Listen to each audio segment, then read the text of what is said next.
RCF.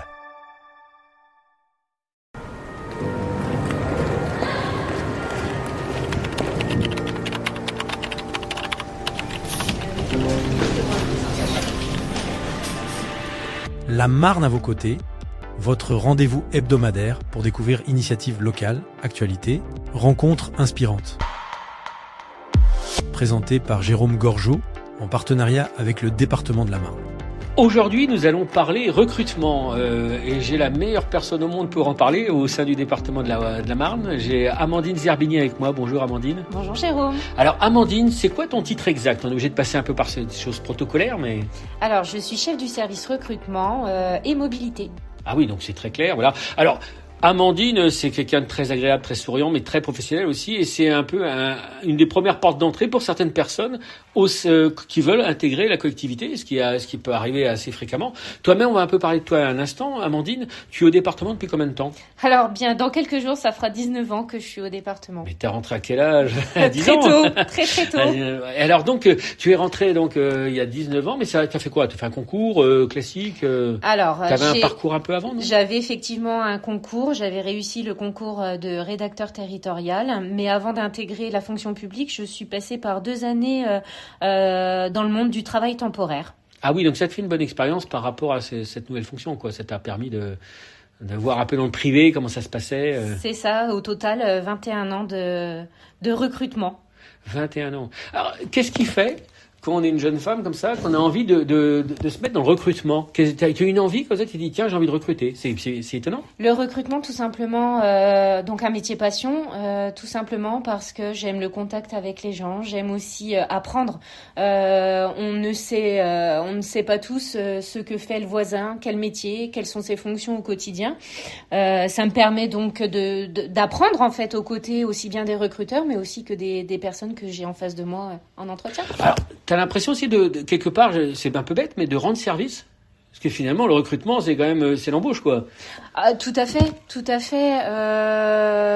Je rends service à plusieurs niveaux, aussi bien le candidat qui doit mener un entretien et c'est pas du tout évident d'être en face d'un jury, mais je rends service aussi indirectement aux Marnais et aux Marnaises en recrutant des gens compétents, des gens de talent et qui leur apportera la meilleure qualité de service. Oui, parce qu'on a combien, en gros, de salariés, enfin d'agents, pardon, au sein du département On est plus de 2000 agents. Plus de 2000, hein. Et donc, plus de 2000 et je dirais une bonne centaine de métiers différents. C'est ça, tout à fait. On a aussi bien des assistants familiaux, des travailleurs sociaux, des infirmières, des agents d'exploitation de la route, des chefs de cuisine dans nos collèges, etc. Alors, c'est quand même pas évident parce que tu dois participer au recrutement de gens qui ont des profils mais complètement différents. Comment on arrive à juger quand tu as quelqu'un qui vient des routes, tu vois, puis quelqu'un qui va travailler pour les enfants ou pour les écoles, tu vois Alors, certains métiers qui demandent une vraie technicité de type un chef de cuisine, évidemment, on va se fier à ses diplômes et son expérience. Toutefois, on ne s'arrête pas à ça. On n'a pas d'idées reçues, on ne rebute pas une candidature parce que la personne est trop âgée, parce qu'elle a un handicap ou parce qu'il y a une absence de diplôme ou de concours. Ce qu'on cherche vraiment, c'est une envie, une motivation de travailler. Le savoir-être aussi, le fameux savoir-être. Énormément. On préfère avoir quelqu'un de motivé qu'une personne qui arrive avec ses beaux diplômes et qui n'aura aucun savoir-être. C'est toi, moi j'ai eu la chance de te connaître un petit peu, t'es quelqu'un assez humaine, t'es très humaine, t'as vraiment ce sens. Je pense que la dimension humaine chez une personne, ça compte pour toi dans un recrutement. Énormément. Ouais. Énormément. Je me fie beaucoup à mon instinct. Sur les compétences, c'est une chose, mais beaucoup à mon instinct. Et cet instinct, t'as toujours à peu près bien guidé. Alors sur un entretien de quelques minutes, c'est pas toujours évident, mais généralement, je ne me trompe pas. Qu'est-ce qui fait qu'on peut, je dirais qu'on peut se tirer une balle dans le pied à un recrutement, et qu'est-ce qui fait qu'au contraire, on peut donner l'impression que on est la bonne personne, qu'on a affaire à une Amandine?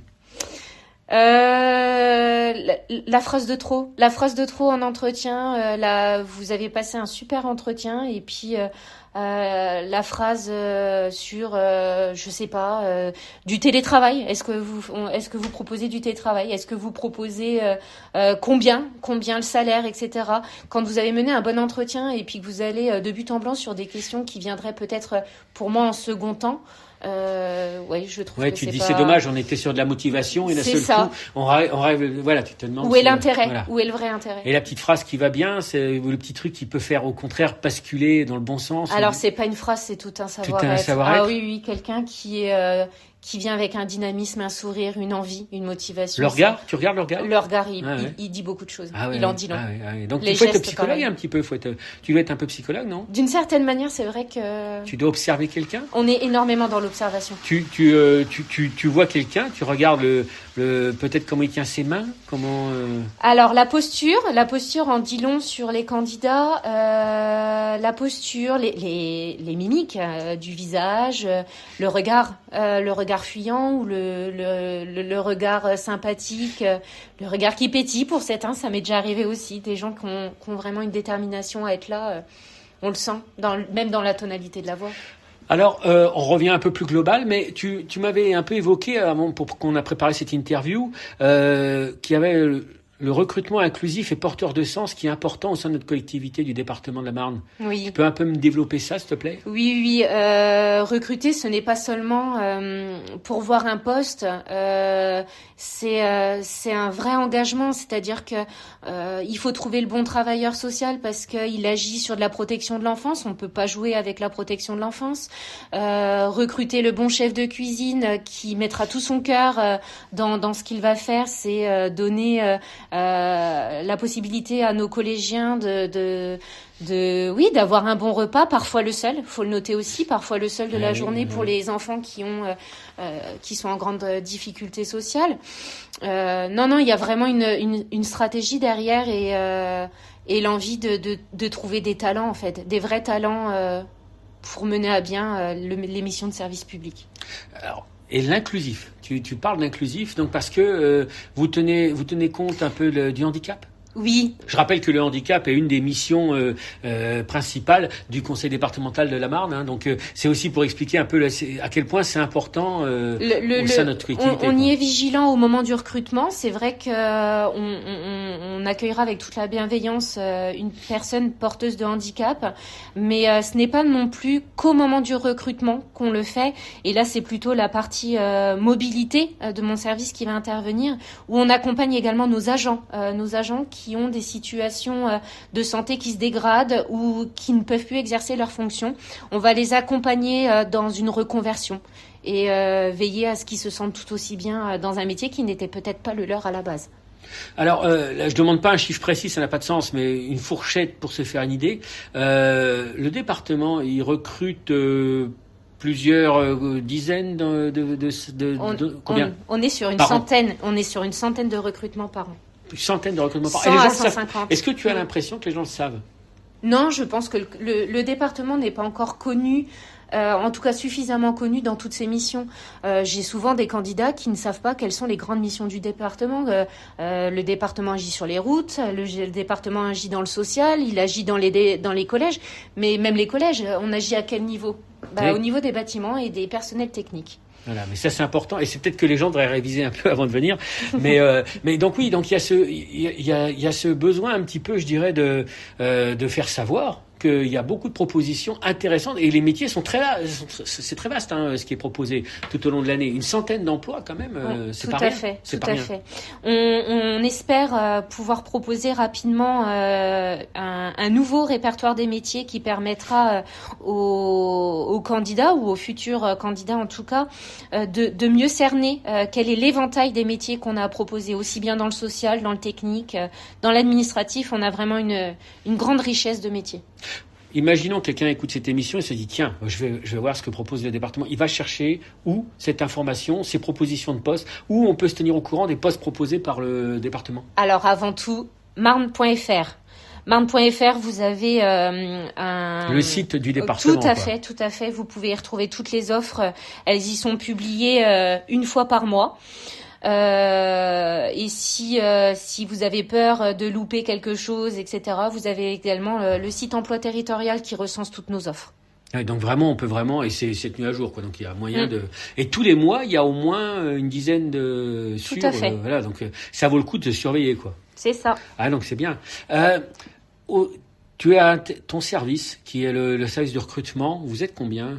Alors nous sommes 4 personnes. J'ai une assistante, enfin une conseillère en évolution professionnelle, et j'ai 2 assistantes RH à mes côtés. D'accord, oui, donc c'est vraiment et il y a de quoi faire. Il y a de quoi faire. Il y a de quoi On faire. a pas mal de CV. J'imagine. Et voilà, on espère que la notoriété du département continuera de grandir pour avoir les plus beaux talents. Je me demande, toi qui, malgré que tu sois encore jeune, tu as quand même une vingtaine d'années, on va dire, d'expérience professionnelle, hein, tu as vu les choses évoluer un petit peu. Les candidats qui se présentent, qu'est-ce que tu observes comme évolution un peu par rapport aux gens qui se présentent, aux gens qui cherchent, aux exigences, ou ça doit être assez étonnant? S'il y a quelques années en arrière, le candidat devait prouver sa détermination à intégrer une structure. Aujourd'hui, on a une tendance qui s'inverse. C'est à l'employeur finalement de séduire son candidat. C'est à lui de démontrer qu'on sera le bon employeur, qu'on amènera un confort professionnel, mais avec la meilleure conciliation avec la vie professionnelle, personnelle également. Enfin, on a vraiment une tendance qui s'est inversée. On est dans de la séduction, clairement. Et c'est quelque chose que vous n'avez pas décidé. C'est la société qui a évolué. Vous avez dû vous adapter, c'est ça, hein? Tout à fait. Ah ouais, donc c'est vraiment, il y a des contingences qui rentrent en compte, qui ne devaient pas rentrer en compte avant, je suppose. C'est ça. Voilà. Et la féminisation, parce que quand même, bon, les femmes, par bonheur, travaillent un peu plus qu'avant, je veux dire, à différents postes. Est-ce que ça change quelque chose dans votre recrutement ou face aux gens que vous avez affaire? Non, pas spécialement. On essaie de faire attention, et d'ailleurs on est impliqué dans un plan égalité professionnelle homme-femme, donc on essaye d'amener une bienveillance sur les candidatures masculines sur les postes plutôt féminins en temps normal ou inversement. Dis-moi, pour conclure, Amandine, t'as toujours la même ferveur, j'ai l'impression. C'est toujours l'impression que ton métier il te passionne. Ça se voit dans ton regard, parce que tu parles du regard des gens que tu recrutes, mais le tien, j'ai l'impression que si les personnes que tu recrutes se tournent vers toi, ça doit les encourager un petit peu, parce que t'as toujours une espèce de patate un petit peu, si j'ose dire, un peu d'enthousiasme. C'est vraiment une passion. J'ai la chance d'exercer un métier passion, et à refaire, je refais exactement la même carrière, les mêmes choix. Bah écoute, je trouve que ceux qui t'ont recruté, ils ont bien fait alors. Merci beaucoup Amandine. Merci à toi Jérôme. Retrouvez la Marne à vos côtés chaque mercredi sur RCF Cœur de Champagne et en podcast sur rcf.fr. Une émission en partenariat avec le département de la Marne.